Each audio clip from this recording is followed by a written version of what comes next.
Chapter 5. Nazi parachutes attack America and get shot down over the Flint River by Captain Byron Watson and his flamethrower of death. Byron got caught lighting matches again, and it looked like this time Mama was going to do what she always said she would. That's when Joetta turned on the tears and cried and begged so much that Mama let him off. She swore to him, though, that the next time he got caught starting fires, she was going to burn him. She told us that same sad old story about how when she was a little girl, her house caught on fire, and for 2 years after that, she and her brothers had to wear clothes that smelled like smoke. Even though the story made Mama and Joey get all sobby and sad and sobby, it was kind of funny to me and Vi. We'd heard it so many times that Byron even gave it a name. He called it Mama's Smokey the Bear story. I won't have you putting this family in danger.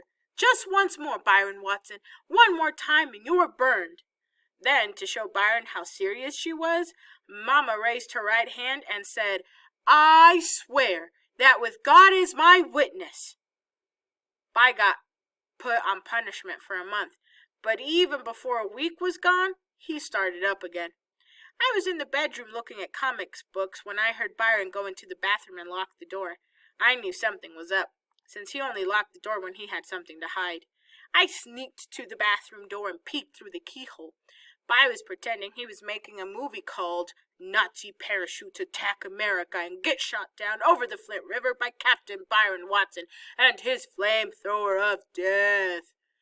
I could see that he'd made a bunch of little toilet paper parachutes, and when he yelled, "Action!" he set one of them on fire and dropped it over the toilet. The guy in the Nazi parachute screamed as he floated down in flames and landed in the water with a loud hiss. Before the parachutist was dead, Vi would flush the toilet and the Nazi would go down the drain going glub, glub, glub. When the water was swirling with him away, Byron said the only Nazi talk that he knew. Ya hold my Fuhrer off, we dar same. Peeking through the keyhole, I could see Byron salute to the parachute when he flushed the toilet. Such a brave soldier deserves our respect, he said. So we give him a burial at sea. The toilet stopped glugging and Byron said, Not bad, but let's have a little more screaming on the way down. And how about having that flamethrower of death turned up a little bit? He picked up another toilet parachute, lit 2 matches at the same time, and set the parachute on fire, yelled, Take 2! and sent the next Nazi screaming into the toilet. Byron was on take 7, when Mama finally wondered why the toilet was being flushed so much, and came upstairs to see what was going on.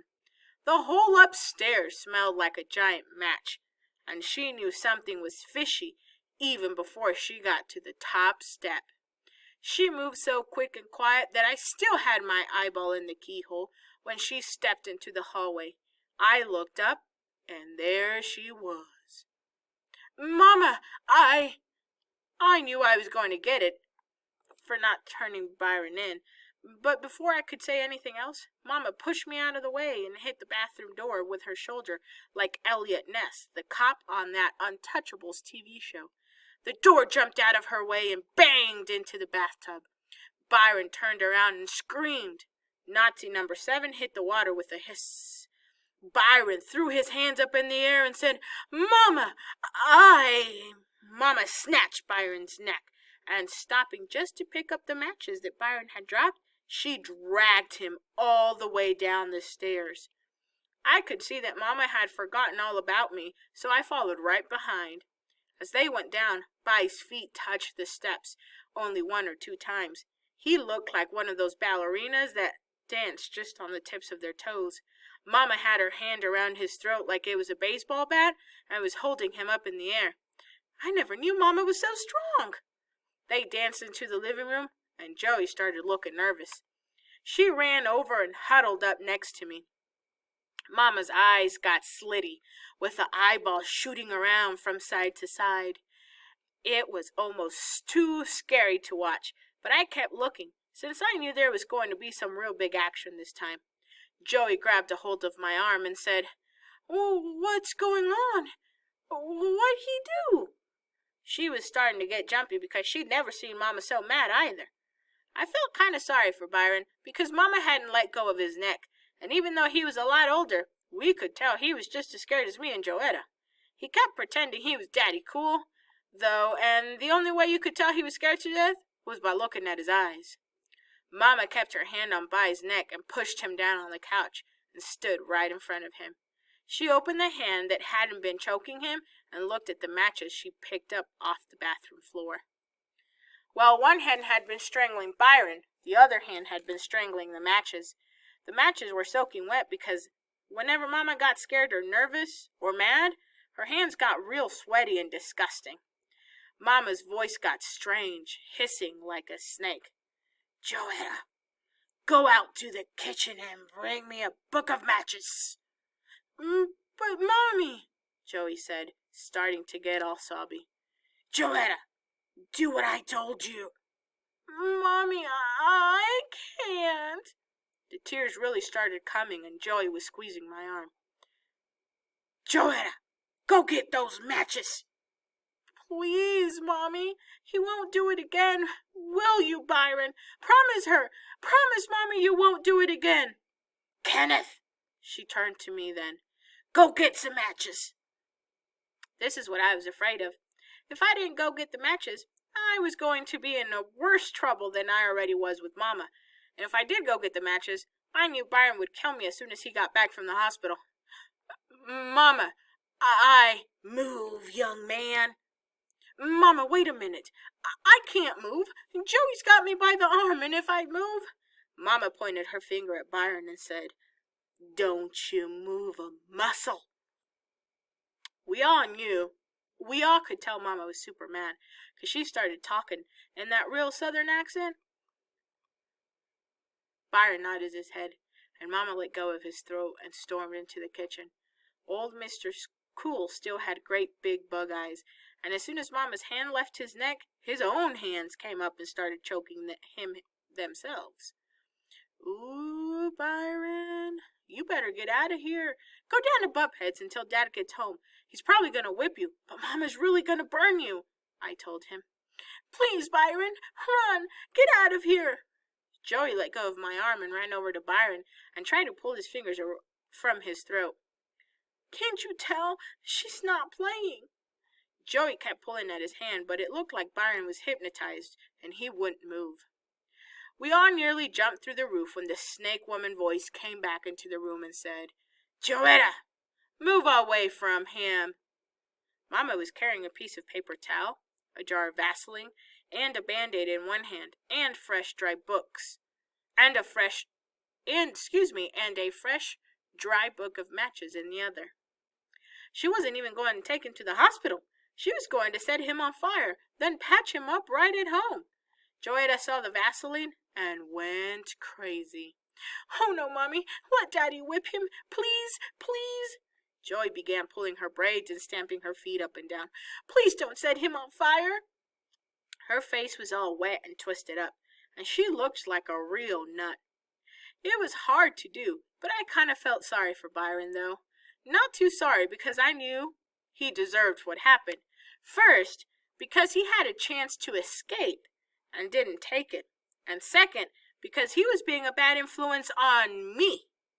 Nazi parachutes attack America and get shot down over the Flint River by Captain Byron Watson and his flamethrower of death. Looked like a real cool movie for me to make, too.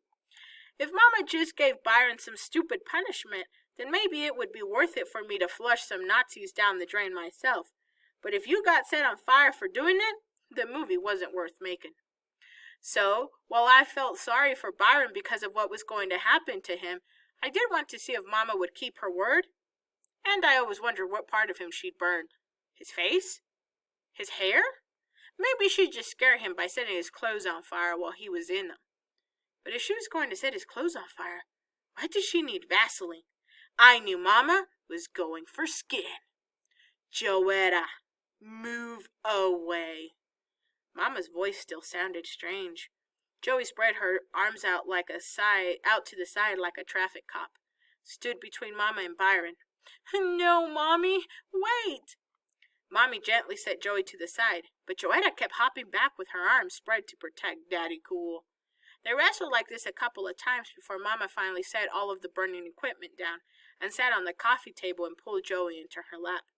She wiped Joey's stupid tears away with the paper towel and rocked her back and forth a couple of times, going, "Shh, honey, shh."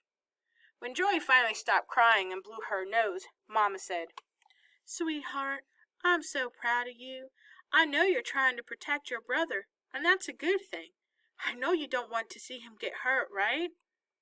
Joey sniffed and said, "No, Mommy. But, honey, some of the time, Mama has to do things she doesn't want to. Now, you really think I don't want to hurt? Don't think I don't want to hurt Byron, do you?" Joey had to think about this. The matches and the first aid stuff and that crazy look Mama had in her eyes made it seem like hurting Byron was exactly what Mama wanted to do. After Joey didn't say anything, Mama had to answer the question herself. "No, dear, Mama doesn't want to hurt Byron, but I don't want you going to school smelling like smoke either. And I don't want to see you or Kenneth or Daddy or Blackie or Tiger or Flipper or Flapper get burned up either. And if that boy—" Mama's voice got strange again, and we all looked over at Byron, who was still being held on the couch by his own hands. "If that boy sets this house on fire with his nonsense, I don't know what I'm gonna do." Mama's real voice was coming back. "So, Joetta, don't you see how Mama has to help Byron understand how dangerous and painful fire can be? Don't you see we've tried everything, and nothing seems to get through that rock head of his?" Joetta thought about her stupid cat and goldfish getting burned up and looked kind of hard over at Byron. "But, Mommy, look at him, Mommy. He's really scared this time. Maybe he won't." "Joetta, he's not that scared. Yet." Then Mama dropped the bomb on Joey. "Besides, don't you remember, sweetheart? Don't you remember when this happened last week? I swore to God that if Byron did it again, I would burn him. What do you think? Do you think I should break my word to God?" Joey was at that age when you're real religious. She went to Sunday school 3 days a week. "Huh, honey? Should I break my word to God?" "No, Mommy," Joey said. Then she scrunched her face up like she was eating something sour and cried out, "Since you promised, I guess you gotta do it." She took a giant breath and then sobbed, "Go ahead, burn him up." Joey climbed off Mama's lap and Byron's eyes got bigger and bigger, but his traitor hands kept him pinned to the couch. "But please, Mommy, don't burn him too bad, okay? Please, please." Joey was starting up again. "Don't worry, sweetheart. I won't. I'm just going to burn his fingers enough so he won't be tempted by fire ever again." Those were like the magic words. They snapped Byron right out of the spell Mama put on him. It was like his hand said, "Fingers? Did she say she was going to burn someone's fingers?" Because when they found out it was them that was going to get burned, they let go of Byron's throat and joined the rest of his body in deciding to wait at Bubheads until Dad got home. Byron was fast. Mama was faster. He didn't even make it out of the living room before Mama tackled him. Mama sure is a good athlete. She sat on his chest and said, "Not this time, Busta. This time you pay." She said, "Busta." Byron squirmed around for a second and then did something I'd only see him do a couple of times before. He started crying. Mama lit a match and grabbed Byron by the wrist and said, "Put your finger out." I couldn't believe it. By's finger popped right out. He was hypnotized all over again. Mama's horrible snake woman voice came out again and said, "If you ever..." Okay, guys, look for part 2 to finish the rest of Chapter 5.